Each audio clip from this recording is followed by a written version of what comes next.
Protocol number 5, how you hit that sexy spinning wedge shot that hits the green, takes 2 stops and comes to a dead rest. You can do this because it really doesn't take that much speed. You don't have to be a massively gifted athlete to do this. You have to have some crisp swing dynamics in place. The tour striker pitching wedge is going to help you do that.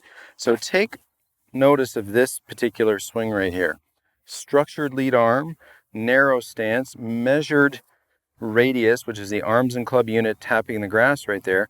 And look at this crisp little move that collects the ball down here into this abbreviated finish.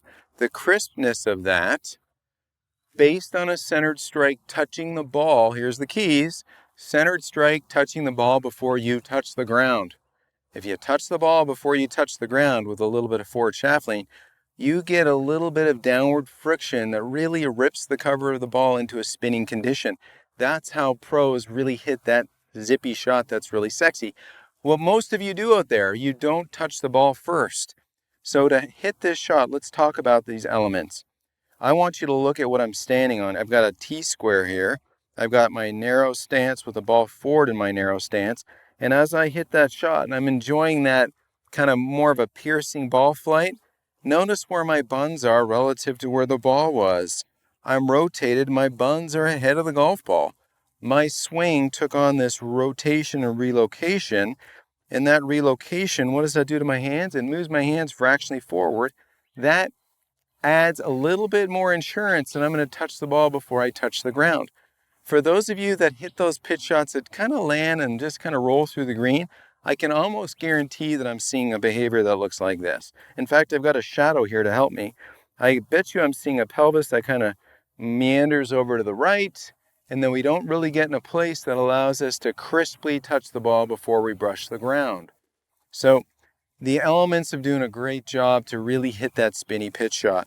I want you to have a sharp hip turn, meaning that I don't want this pelvis to meander over away from the target. I want the pelvis to work sharply behind you. I feel like my right glute, my pocket, the right pocket is going back and getting closer to the target. And then while this is in this kind of turn state, guess what? I'm kind of landing, my pressure is landing on that lead. So my lead foot, so it's rotated, landing left, landing on my lead foot. Now I'm slightly ahead of things, which helps deliver hands that are slightly ahead of it. And when you can do that and touch the golf ball in the middle of the face, you can't help but have spin. Now be sure to clean your golf clubs. That's rule number 1. And use a reasonably premium golf ball that has a nice grippy cover on it. And so from there, if you're doing those elements, which are a little tricky because let's face it, the reason you bought this wedge is to learn how to lean the shaft. Well, to learn to lean the shaft, you've got to learn to have a little bit of relocation of this pelvis as you unwind so you have your hands slightly ahead of the golf ball. And then if we have centered strike with all that goodness, you're going to get that really spinny wedge shot that pros hit and fans love to watch. So remember, golf ball center left in our stance. We need to feel like our pelvis rotates. It doesn't wander away from the target because you're going to have a hard time finding low point from there. And then once you have that centered rotation, there's a little bit of a relocation into that lead side where you can have your hands ahead, touch the ball, brush the grass, and hit those spinny wedge shots that everybody goes, wow, that was cool.